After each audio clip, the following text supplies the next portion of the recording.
En los primeros instantes de esta narración, cuando el cielo del Pacífico parecía guardar un secreto demasiado grande para que cualquier mortal lo comprendiera, una operación tan arriesgada como decisiva amenazaba con cambiar para siempre el rumbo de la guerra.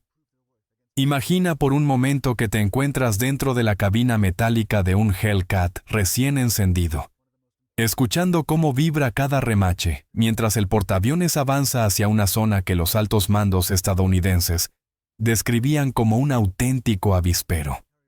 Rabaul, aquel enclave japonés tan reforzado que muchos pilotos hablaban de él, con una mezcla de respeto y fatalismo, se convertiría en una prueba extrema, casi suicida, donde se demostraría si las nuevas fuerzas aéreas embarcadas eran realmente capaces de desafiar a las formaciones terrestres que hasta entonces habían dominado la región.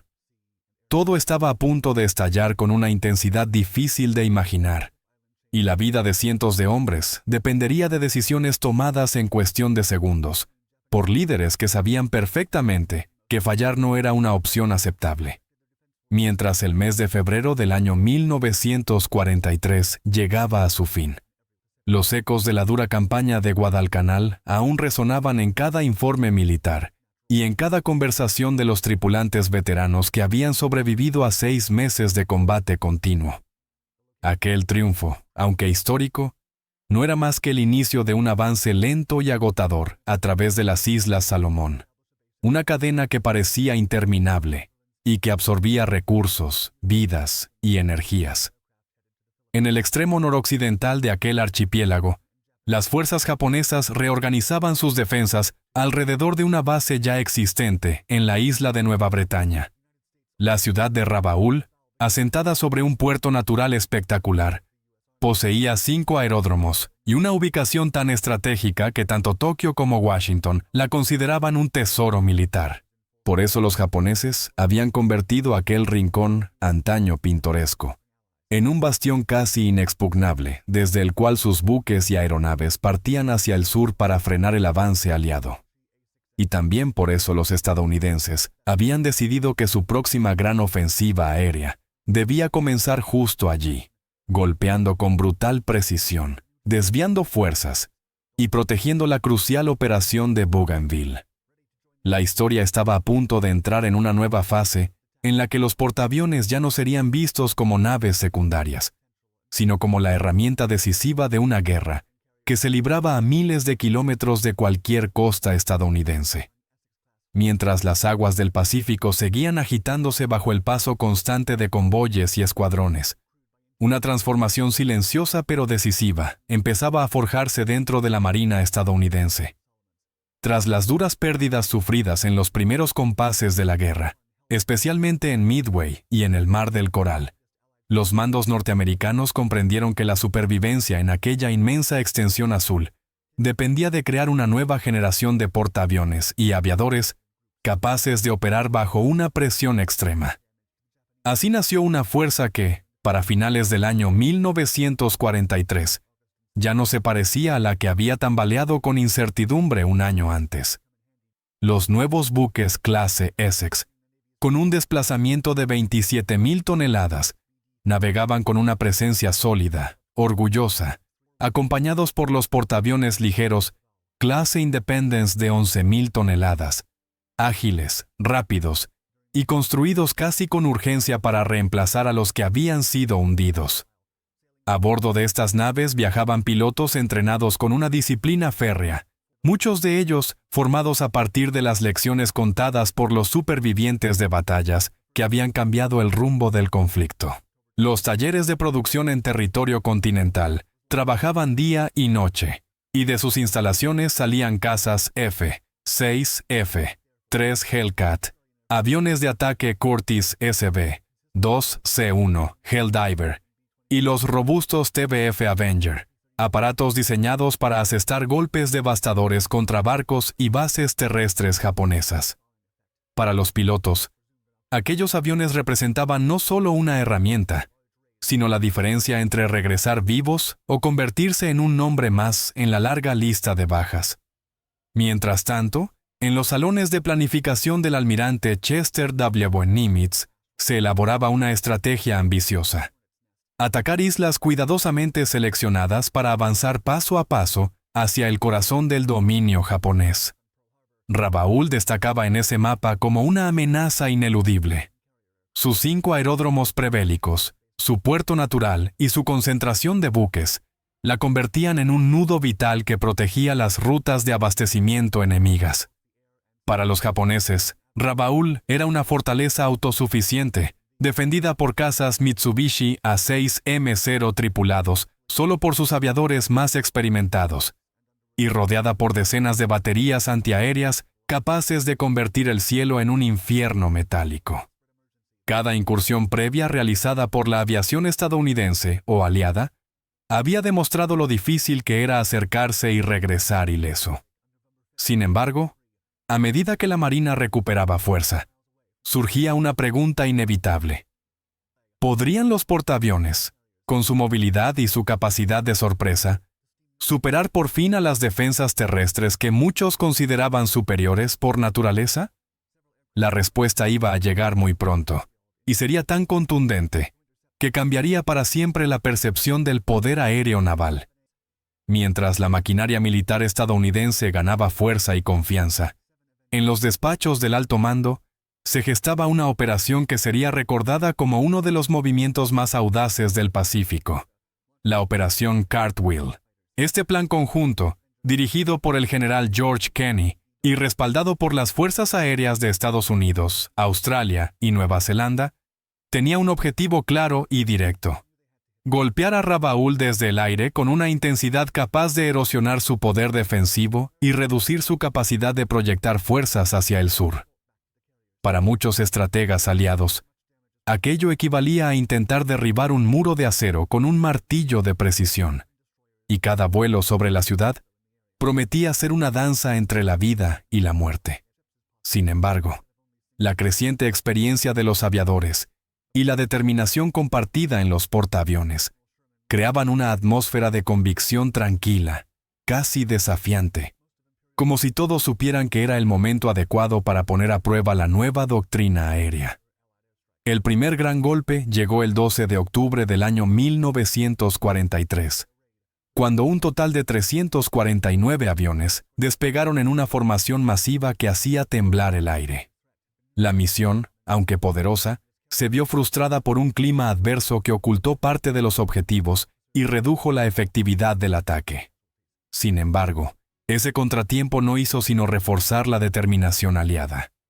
El 23 de octubre los bombarderos regresaron, y durante días la actividad aérea sobre Rabaul se convirtió en un estruendo casi constante. Cada incursión era respondida por cazas japoneses y por un infierno de fuego antiaéreo que se elevaba desde los 5 aeródromos como si la propia isla quisiera expulsar a los intrusos. Aún así, los aliados persistieron, aprendiendo cada día a identificar puntos débiles, rutas de aproximación y momentos ideales para atacar. La culminación de esta fase llegó el 2 de noviembre, cuando 80 bombarderos B-25 Mitchell, escoltados por ágiles P-38 Lightning, se lanzaron sobre la base con un valor que desafió todas las estadísticas. Volaban tan bajo que podían ver las sombras de los buques enemigos proyectadas sobre el agua. Muchos regresaron con impactos graves en sus fuselajes, pero otros no volvieron jamás. Entre ellos estaba el mayor Raymond Wilkins, quien destruyó 2 embarcaciones enemigas antes de ser derribado y más tarde recibió la medalla de honor de manera póstuma. Historias como la suya circulaban por los hangares y camarotes de los portaaviones estadounidenses, reforzando la sensación de que el sacrificio de aquellos aviadores debía ser honrado con un golpe aún más contundente. Cada incursión, cada explosión registrada y cada piloto perdido hacían evidente que Rabaul estaba debilitándose, aunque continuaba siendo una fortaleza temible. Y fue en ese punto cuando la isla parecía aún invencible pero ya respiraba con dificultad, que la Marina comprendió que había llegado el momento de lanzar algo completamente nuevo. El ataque masivo desde portaaviones que pondría a prueba años de preparación y que redefiniría el papel de estas naves en la guerra. Mientras los ecos de los bombardeos de la Operación Cartwheel aún resonaban sobre la bahía de Simpson, la Marina estadounidense se preparaba para un movimiento que incluso dentro de sus propias filas se consideraba temerario. El vicealmirante William Halsey había recibido informes precisos sobre la concentración de cruceros japoneses en Rabaul y comprendía que, si no se actuaba con rapidez, estas naves podrían lanzarse contra las inminentes operaciones de desembarco en Bougainville, poniendo en riesgo miles de vidas. Aquella situación encendió todas las alarmas en el mando aliado. Lo que antes parecía una amenaza distante, ahora se convertía en un peligro tangible, capaz de quebrar la ofensiva aliada justo en el momento más crítico de su avance. Ante esta presión, Halsey tomó una decisión que cambiaría la historia. Emplear portaaviones para atacar uno de los puertos más fortificados del Pacífico, algo que jamás se había intentado de manera tan directa. El contraalmirante Frederick Sherman recibió la orden de navegar durante la noche y colocarse a una distancia sorprendentemente corta de la isla. Sus buques, el USS Saratoga y el USS Princeton, avanzaron en silencio sobre un mar oscuro, donde solo el viento y el rumor de las máquinas revelaban que una operación gigantesca estaba en marcha. Para los aviadores que dormían en literas estrechas o daban los últimos ajustes a sus equipos, la tensión se mezclaba con una sensación de oportunidad única. Sabían que al amanecer despegarían hacia un objetivo que, para muchos, representaba la prueba definitiva de que los portaaviones podían desafiar a las fuerzas terrestres japonesas en igualdad de condiciones. La preparación de la misión fue tan meticulosa como intensa. Los pilotos repasaban mentalmente los puntos clave de la aproximación: cruzar el extremo sur de Nueva Irlanda, entrar al canal de San Jorge y aprovechar cualquier cobertura meteorológica para enmascarar su entrada. Las órdenes eran claras y diferentes a las habituales. No se trataba solo de hundir algunos buques, sino de dañar la mayor cantidad posible de embarcaciones para impedir que zarparan hacia Bougainville. Aquello obligaba a los aviadores a arriesgarse más de lo normal, exponiéndose a un fuego antiaéreo que, según los informes, era tan denso que parecía convertir el cielo en una red de acero. La noche avanzó lentamente, y mientras la escuadra se colocaba en posición, los primeros indicios del amanecer pintaban el horizonte con tonos pálidos. En ese instante, una mezcla de ansiedad y determinación se extendió por las cubiertas. No había marcha atrás. La orden final llegaría en cuestión de minutos, y el cielo se llenaría con el estruendo de motores encendidos a plena potencia. Lo que sucediera a continuación determinaría no solo el destino de la operación en Bougainville, sino el futuro mismo de la guerra aeronaval en el Pacífico. Cuando el reloj marcó el amanecer, el USS Saratoga cobró vida como una bestia metálica despertando de un sueño profundo. El rugido de los motores se extendió desde el hangar hasta la cubierta de vuelo, donde los mecánicos corrían entre los F-6F Hellcat, los TBF Avenger y los SBD Dauntless, revisando cables, depósitos y municiones. Los pilotos ajustaban cascos y máscaras con movimientos precisos, conscientes de que aquel día no habría margen de error. A las 7, los Hellcat despegaron con determinación, seguidos por los Avenger cargados de torpedos y los Dauntless con bombas de precisión, formando un enjambre de 97 aeronaves que avanzaba hacia Rabaul, un objetivo temido por su concentración de cruceros, destructores y transportes japoneses. Al cruzar el extremo sur de Nueva Irlanda, una banda nubosa ofreció cobertura, y desde sus cabinas los pilotos vieron abrirse el canal de San Jorge hacia el corazón del puerto. Los Dauntless descendieron en picado, atravesando fuego antiaéreo y logrando impactos mortales en los cruceros, mientras los Avenger lanzaban torpedos sobre destructores y transportes. Arriba, los Hellcat enfrentaban a los Zero en una danza letal de maniobras y ráfagas. En minutos, la defensa japonesa se vio desbordada, pero los aliados mantenían la disciplina y concentración para completar el ataque. Mientras tanto, en un viejo astillero cercano, los exploradores descubrieron un hangar oxidado donde se ocultaba un secreto de décadas. un crucero alemán con un reactor experimental dormido, cuyos sistemas reaccionaban al movimiento humano. Las pisadas recientes de otros exploradores indicaban que no estaban solos, y que la carrera por controlar aquel hallazgo peligroso acababa de empezar. Al llegar al hangar más profundo, encontraron una puerta sellada con enormes placas de acero remachado, cubierta de inscripciones técnicas en alemán que hablaban de energía, contención y protocolos de emergencia. Todo indicaba que detrás de aquella barrera se ocultaba el corazón del proyecto. El guía murmuró que esa puerta llevaba bloqueada desde 1944, año en el que el personal había desaparecido de un día para otro sin dejar rastro, y que los camiones que salieron de allí por última vez lo hicieron escoltados por columnas armadas. Cuando comenzaron a retirar los remaches, una vibración sutil recorrió el umbral, como si algo en el interior despertara al reconocer que, por primera vez en muchas décadas, alguien estaba tratando de entrar. En cuanto el metal cedió con un estruendo que retumbó por todo el complejo, una ráfaga de aire helado salió disparada desde el interior del hangar, como si aquella cámara hubiera estado conteniendo su propio clima durante más de 8 décadas. Las linternas iluminaron un corredor ancho revestido de placas blindadas y cables gruesos que recorrían las paredes como venas artificiales. Cada paso que dieron hacia adentro aumentaba la sensación de que no estaban entrando en un simple almacén militar, sino en el santuario de una ambición descomunal. Para cualquier español que haya sentido fascinación por los gigantes de acero que marcaron el siglo XX, aquella escena despertaba una mezcla irresistible de emoción y temor, porque en el fondo todos intuían que lo que iban a encontrar no se parecía a nada construido en Europa durante aquellos años convulsos. Cuando alcanzaron la sala principal, las luces revelaron un casco colosal cubierto por una estructura de soporte que parecía diseñada para retener a una bestia que podría desgarrar la tierra si se liberaba.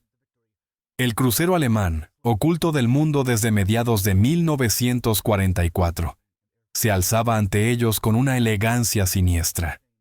Su proa afilada evocaba la arrogancia tecnológica de una época en la que los ingenieros creían que los límites morales podían sacrificarse en nombre del progreso. Sin embargo, lo que más impactó no fue su tamaño, ni su blindaje, ni siquiera los cañones que sobresalían parcialmente bajo lonas cubiertas de polvo, sino el núcleo cilíndrico situado en el centro del casco, conectado a docenas de conductos que se extendían hacia generadores y paneles de control, que parecían sacados de una obra de ciencia ficción. Los técnicos tardaron solo unos segundos en comprender que aquello no era un sistema convencional. Las inscripciones en alemán indicaban que el cilindro era un reactor experimental, alimentado por un compuesto desconocido, cuya descripción había sido deliberadamente codificada. Eso explicaba por qué el proyecto había sido enterrado en silencio, y por qué ninguna potencia extranjera logró encontrar documentación concreta sobre él. Si aquel reactor era real, si mantenía alguna capacidad operativa, incluso mínima, su valor estratégico podía alterar el equilibrio militar europeo en cuestión de semanas.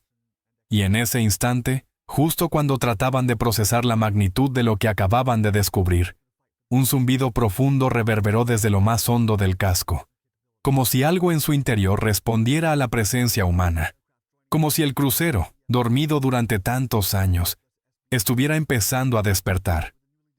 El guía retrocedió aterrado y advirtió que no debían permanecer allí, pero ya era demasiado tarde para cualquier marcha atrás. A lo lejos, una luz ámbar comenzó a parpadear en una consola cubierta de polvo. Era la señal de que el sistema interno había detectado actividad y había iniciado un protocolo cuyo propósito nadie podía adivinar.